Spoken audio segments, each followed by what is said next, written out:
कराची में इस हवाले से आप बोले। मैं ये समझता हूँ कि हमारी कराची के रहवासियों की और खासतौर पर जो है हमारा पूरा पाकिस्तान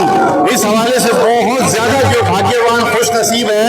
कि भगवान जगन्नाथ जी जो है यहाँ पर बड़ी धूमधाम से जो है वो अपने स्थान से निकलकर इस मकाम पर आते हैं और हम सबको दर्शन देते हैं। ये कराची में इस वक्त जो है समझ लें कि ये एक फेस्टिवल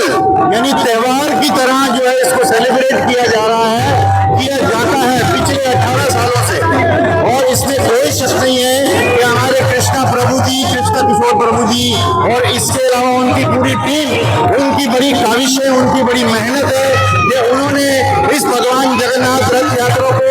बाहर मैदान में, ग्राउंड में लेकर आए, रोड पर लेकर आए। और मैं इस हवाले से और इस वीडियो के माध्यम से जो है हमारे पाकिस्तान की government, Karachi Sindh police, Sindh government, Pakistan फौज और इसके अलावा जितने भी हमारे सिक्योरिटी इदारे हैं उनका ताउन, उनके ताउन का बहुत बहुत शुक्रिया, बहुत बहुत आभारी हूँ कि वो हमेशा पिछले 18 सालों से जो है वो